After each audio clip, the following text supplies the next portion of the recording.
जय जय श्री कृष्णा। मित्रों, मैं महेश पाठक श्री धाम वृंदावन से, हमारा यूट्यूब का चैनल ज्योतिष सेवा वृंदावन आप सभी प्यारे दर्शकों का स्वागत करता है, आप सभी का अभिनंदन करता है। मित्रों, आज की चर्चा में हम आपसे बात करेंगे वृषभ राशि के बारे में कि वृषभ राशि के लिए राहु का जो राशि परिवर्तन होने जा रहा है मीन राशि में, वो आपके लिए आने वाले 18 महीनों के लिए किस प्रकार का प्रभाव देगा। पिछले समय जब मेष राशि में राहु का गोचर था तो वृषभ राशि वाले बहुत परेशान थे, बहुत ज़्यादा उनको दिक्कतें थी, इतने खर्चे उनके सामने बढ़े हुए थे कि उनकी नाक में दम हो गया था। लेकिन अब जब राहु का गोचर मीन राशि में हो रहा है तो वृषभ राशि को कौन कौन से अच्छे बदलाव देखने को मिलेंगे, उसी के बारे में आज आपसे बात करते हैं। मित्रों, अगर आप वृष राशि के जातक हैं या वृष लगन के जातक हैं तो ये वीडियो सिर्फ हम आपके लिए बना रहे हैं। पिछले हमारे प्रोग्राम में आपको हमने बताया था कि राहु और केतु का गोचर अभी आपके द्वादश भाव में और छठे भाव में हो रहा था। 30 अक्टूबर को ये दोनों ग्रह राशि परिवर्तन का होने वाला है, इनकी प्लेसमेंट चेंज होगी और राहु आपके लाभ भाव में प्लेसमेंट करेंगे और केतु आपके पंचम भाव में प्लेसमेंट करेंगे। जब गोचर करेंगे तब क्या क्या आएंगे आपके जीवन में बदलाव, ये प्रोग्राम में आपको बताएंगे कि आने वाले जो 18 महीने हैं आपके लिए, अभी अक्टूबर से लेकर के और 2023 से लेकर के और आपके लिए मार्च 2025 तक 18 महीने का समय कैसा रहेगा। और राहु का मीन राशि गोचर और केतु का कन्या राशि का गोचर आपके जीवन में किस तरह बदलाव लाएंगे, क्या क्या प्रभाव डालेंगे। आपने देखा होगा पिछले 15-16 महीने में आपने कई सारी समस्याओं को सामना किया,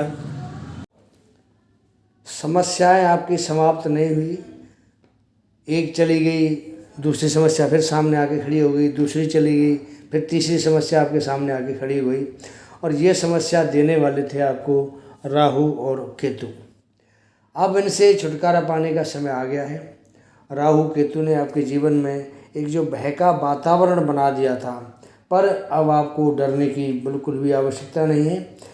वही राहु केतु अब आपके लिए बनने वाले हैं तारणहार। केतु यहाँ पर आपको पॉजिटिव परिणाम देगा और राहु नकारात्मक प्रभाव के बाद आपको पोजीशन में अच्छे प्रकार से पॉजिटिव रिजल्ट देने के लिए तैयार है। राहु एकादश भाव में है, ये सभी ग्रहों का लाभ भाव होता है। यहाँ कोई भी ग्रह ना नीच का होता है ना उच्च का होता है, जो भी ग्रह यहाँ बैठता है वो अच्छा लाभ देता है। और केतु आपका कन्या राशि में बैठकर आपको अप्रत्याशित लाभ देने को तैयार है। दोनों ग्रह आपको रातों रात रंक से राजा बनाने की शक्ति भी रखते हैं और राजा से रंक बनाने की इनके पास पावर भी है। वृष राशि के जातकों के साथ पिछले 15-16 महीने ऐसा ही देखने को मिला था। राजा से रंग की पोजीशन पर आ गए थे और बहुत से जातक, और आने वाला समय आपको नई ऊंचाइयों पर लेकर जाएगा। राहु लाभ भाव यानी अपने कारक भाव में, क्योंकि राहु कारक होता है 11वें भाव का, तो क्योंकि त्रिशदाय भाव है ये, और त्रिशदाय भाव में राहु बहुत बली माना जाता है। जब राहु यहाँ गोचर करेंगे तो ये स्थान आपकी जो डिज़ायर हैं, आपकी जो इच्छाएं हैं, उनका स्थान है, इनकम सोर्स का स्थान है, ये आपकी जो मनोकामनाएं होती हैं उनका स्थान है, लाभ का स्थान है और आपकी आय का स्थान है। आप कमाएंगे तभी आपको लाभ होगा ना, तो आय का स्थान भी है। ये बड़े भाइयों का भी स्थान होता है। कुछ छोटे मोटे रोग भी इस स्थान से हम देखते हैं। पाप ग्रह अगर 6वें 8वें 12वें गोचर करता है तो हानि कराता है, पर जब यही ग्रह एकादश जैसे भाव में आता है तो आपके लिए इनकम के बहुत सारे अच्छे स्रोत का मार्ग प्रशस्त करता है, अच्छी सोर्स बनाता है। और पिछले कुछ समय से आपकी जो इच्छा है पूरी नहीं हो पा रही थी, आप दिमागी रूप से भी परेशान थे, टेंशन में थे, पर अब राहु जैसा ग्रह यहाँ पर गोचर में आएगा तो आपकी हर छोटी बड़ी जो डिज़ायर हैं, जो इच्छाएँ हैं, उनको पूरी अवश्य करेगा। आपके इनकम सोर्स बढ़ेंगे, मनोकामना की आपकी पूर्ति होगी। ये भाव बड़े बहन भाइयों का भी होता है, तो बड़े बहन भाइयों के साथ आपके संबंध पहले जैसे बनने शुरू हो जाएंगे। पहले आपके संबंध ठीक नहीं थे, मन की जो कड़वाहट थी वो ख़त्म होगी। तो बड़े बहन भाइयों से संबंध आपके मधुर बनेंगे। कुछ छोटी मोटी बीमारी को छोड़ दें तो आपको इस भाव से अच्छी राहत मिलने के सब आसार आपके सामने नजर आ रहे हैं। हमारे ज्योतिष में राहु केतु को विशेष दर्जा दिया गया है कि ये छाया ग्रह होते हैं, इनको छाया ग्रह माना गया है। इनका अपना कोई घर नहीं होता है, ये किसी भाव के स्वामी भी नहीं हैं। ये जिस भाव में बैठते हैं उस भाव और भाव के स्वामी के अनुसार आपको फल देते हैं। कई बार उस भाव में कोई ग्रह बैठा है, उस ग्रह के अनुसार भी आपको फल देना शुरू कर देते हैं। तो राहु का इस समय जो गोचर है वो मीन राशि में हो रहा है, और मीन राशि के जो स्वामी हैं वो हैं देवगुरु बृहस्पति, और बृहस्पति का गोचर आपके द्वादश भाव में हो रहा है। अब द्वादश भाव खर्चे का घर है, आपके व्यय का भाव है। तो राहु आपको त्रिशिराय भाव में बैठकर अप्रत्याशित लाभ के अवसर पैदा करेगा। पैसा आपके पास खूब आएगा, पर उसको संभालना भी आपके ऊपर निर्भर करता है, क्योंकि कई बार जब हाथ में पैसा ज़्यादा होता है तो इंसान ज़रूरत से ज़्यादा खर्च करने में लग जाता है। उसको दिख रहा है पैसा आ रहा है तो खर्च करिए। इस जो मानसिकता है इससे आपको बचना पड़ेगा। कमाई ज़्यादा तो खर्चे ज़्यादा, बचत होगी तो कैसे होगी? आपके सामने फिर वही समस्या खड़ी हो जाएगी। इतना कमाते हैं, कमाने के बाद भी हमारा हाथ खाली रहता है, आखिर पैसा कहाँ गया समझ में नहीं आ रहा, आप सोचते रह जाते हैं और मामला आपके हाथ से फिसलता महसूस होगा। 12वें भाव का राहु गलत स्थान पर खर्च कराता है, जैसे जुए में, सट्टे में, लॉटरी में, कोई अस्पताल के खर्चे हो गए, कोई कोर्ट कचहरी का आपसे केस लग गया तो उसके खर्चे बढ़ गए आपके। तो ऐसे कामों पर राहु ज़्यादा खर्च कराता है। परंतु अब राहु भी आपके खर्चे तो कराएगा, लेकिन गलत जगह पर नहीं कराएगा। कहाँ कराएगा? आपके भौतिक सुखों का भंडार भरेगा, खर्चा कराएगा आपके भौतिक सुखों के ऊपर। जैसे आपने कोई अच्छा मकान खरीद लिया, पैसा इन्वेस्ट कर दिया, आपने कोई पुरानी गाड़ी थी उसको बेच करके कोई नई गाड़ी खरीद ली, आप कहीं लॉन्ग टर्म के लिए आपने पैसा इन्वेस्ट कर दिया और वहाँ से आने वाले समय में आपको अच्छा लाभ प्राप्त होगा। गुरु के घर में बैठने के बाद भी खर्चे आपके बहुत होंगे, ये ध्यान कर लेना। ये सभी आपके खर्चे change of life, change of style के रूप में भी आपके सामने आ सकते हैं। पंचम दृष्टि से राहु आपकी विल पावर को बढ़ाएगा, मेहनत ज़्यादा करने की प्रेरणा देगा। सप्तम भाव पर दृष्टि से पिछले कुछ समय से पत्नी के बीच मतभेद चल रहे थे और आप एक टेंशन महसूस अपने दिमाग में कर रहे थे, उसमें आपको लाभ की स्थिति रहेगी, क्योंकि राहु की दृष्टि आपके सप्तम भाव पर भी आती है और राहु गुरु के घर में बैठा है तो गुरु जैसे परिणाम आपके सामने आएंगे। दैनिक रोजगार के मामले में भी आपको राहत मिलेगी। व्यापार की जो स्थिति पीछे आपके अनुकूल नहीं थी, आप परेशान थे, व्यापार में उतार चढ़ाव चल रहा था, वो स्थिति अब आपके अनुकूल रहेगी।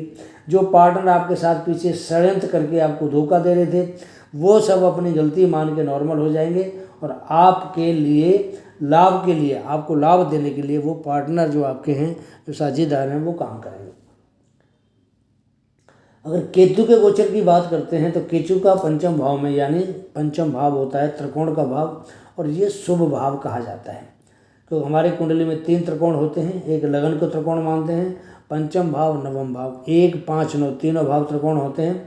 तो जो सबसे शुभ भाव होता है वो त्रिकोण माना गया है केंद्र के बाद में। पहले केंद्र को शुभ मानते हैं और दूसरे नंबर पर त्रिकोण का भाव शुभ माना जाता है। अब त्रिकोण भाव शुभ भाव होता है तो कन्या राशि में केतु का गोचर है और कन्या राशि के जो स्वामी बुध हैं वो केतु के मित्र हैं।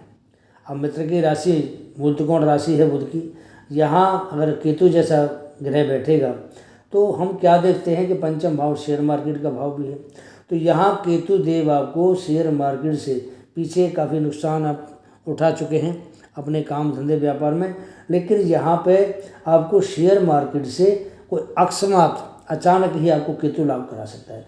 तो राहु केतु का एक ये नियम है कि वो जो भी काम करते हैं अचानक करते हैं, अकस्मात करते हैं, आप समझ नहीं पाते क्या हो गया। तो आपके सामने अगर लाभ होना है तो बहुत ज़बरदस्त लाभ हो जाएगा और नुकसान होना है तो बहुत ज़बरदस्त आपके सामने नुकसान के चांस बनाता है। लेकिन यहाँ केतु आपको बैठ के लाभ की पोजीशन में है।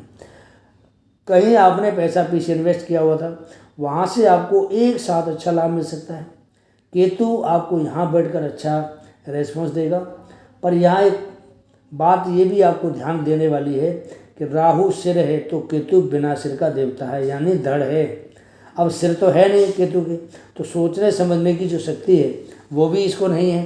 तो बुद्धि और जो चतुराई का अभाव पैदा हो गया। तो जब सिर ही नहीं है तो आदमी सोचेगा कहाँ से। ये दोनों चीज़ें ही व्यक्ति को परिपूर्ण बनाती हैं।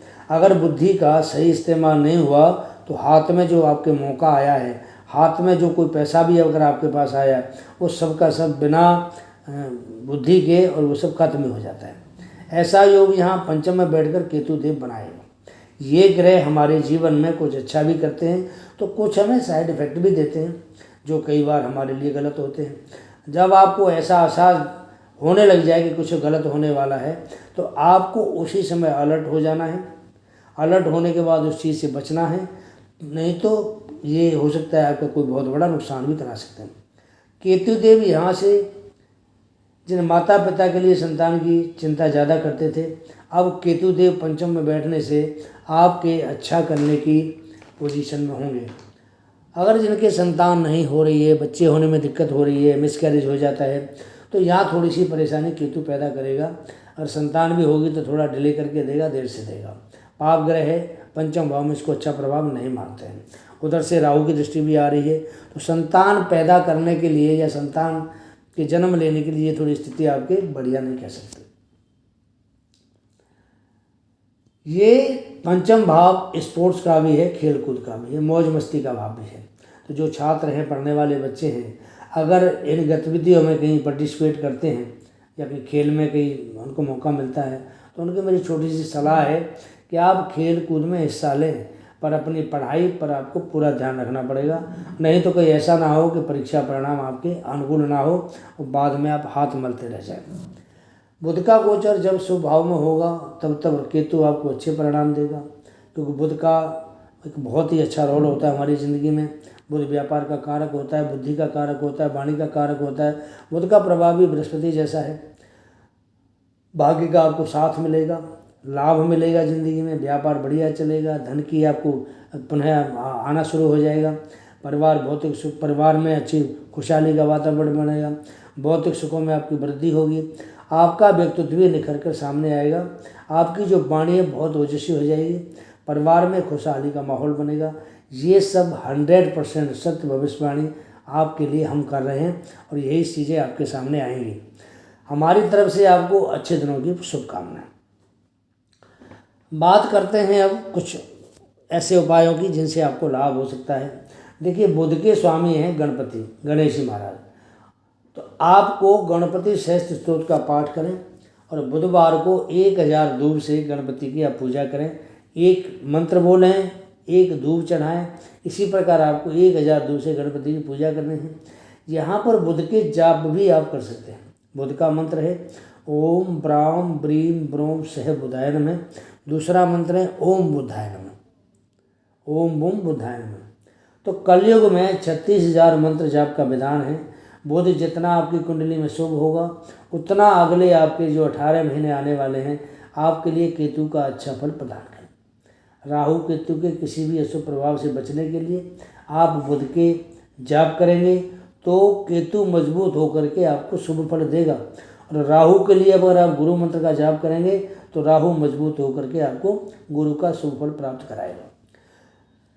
कुछ वास्तु के उपाय भी आपको यहाँ बता देते हैं जो आपको बड़ा लाभ देंगे। मोर पंख आपने देखा होगा, आप उसको हमेशा अपने पर्स में रखें या पढ़ने वाले जो छात्र हैं अपनी किताब के अंदर रखें, तो ये बहुत ही बुद्धि को बढ़ाने वाला होता है। सेंधा नमक साबुत आपने देखा होगा, तो सेंधा नमक को एक कांच की कटोरी में अपने बेडरूम के बाएं कोण में रखें और शौचालय के अंदर भी एक कांच के बर्तन में थोड़ा वहाँ भी ये सेंधा नमक आपको रखना चाहिए। हर हफ्ते उसे रविवार के दिन आप फ्लश करते रहें, तो इससे आपके घर में कोई भी वास्तु का दोष पैदा नहीं होता है। बिजली के या इलेक्ट्रॉनिक्स का जो भी उपकरण आपके घर में अगर ख़राब है तो तुरंत सही करा के उसको आप उपयोग में लें, उसको ढिलाई नहीं करें कि बाद में करा लेंगे, नहीं तो आपको दिक्कत खड़ी हो जाएगी। घर के अंदर कहीं जाले हों, धूल मिट्टी हों, इसका कारक राहु होता है, तो घर में कहीं भी ये चीज़ इकट्ठी ना होने दें। जाले साफ़ करते रहें, कहीं धूल मिट्टी पंखे पे, अलमारी पे या कहीं और भी बेडरूम में कहीं धूल जमी हुई है तो उसको साथ साथ आप साफ़ करते रहें। सफाई का आपको विशेष ध्यान रखना पड़ेगा। आपका गलत आचरण नहीं होना चाहिए, पर स्त्री से संसर्ग से बचें, झूठ बोलना नहीं चाहिए, किसी को धोखा ना दें। अगर आप ऐसा करते हैं तो आपका जो जीवन है बहुत ही सुख में बीतेगा और किसी प्रकार की आपको ज़िंदगी में किसी चीज़ का अभाव भी नहीं रहेगा, क्योंकि हमारा चाल चलन ही हमारा सबसे अच्छा एक दर्पण होता है, जिसमें अगर हम अपनी छवि देखते हैं तो उसका परिणाम आपके लिए बहुत अच्छा आता है। तो मित्रों, ये आपके सामने मैंने वृषभ राशि का एक छोटा सा प्रोग्राम आपके सामने पेश किया है। आपको हमारा ये वीडियो कैसा लगता है इसके बारे में अपनी राय दें। मेरा आप सभी से एक अनुरोध भी है कि जो हमसे नए जुड़ रहे हैं, जो हमसे जातक हैं, सुनने वाले हैं, दर्शक हैं, हमारे जो ऑडियंस हैं, सबसे पहले वो हमारे चैनल को सब्सक्राइब करें, बेल पुश आइकॉन है उसको ऑल करें।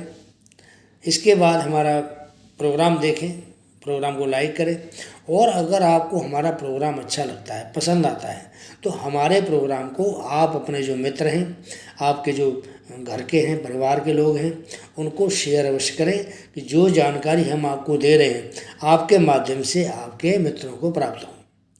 तो मित्रों, ये वीडियो मैंने आपको वृषभ राशि का बनाया कि राहु का गोचर जब मीन राशि में होगा तो वृषभ राशि को कि 18 महीने आपके सामने किस प्रकार का वातावरण बनेगा और आपको क्या फायदा और क्या नुकसान होगा। अगला वीडियो मिथुन राशि का लेके आपके सामने शीघ्र हाजिर होंगे। तब तक के लिए आज्ञा दीजिए। जय जय श्री राधे, जय जय श्री कृष्णा कृष्णा कृष्णा।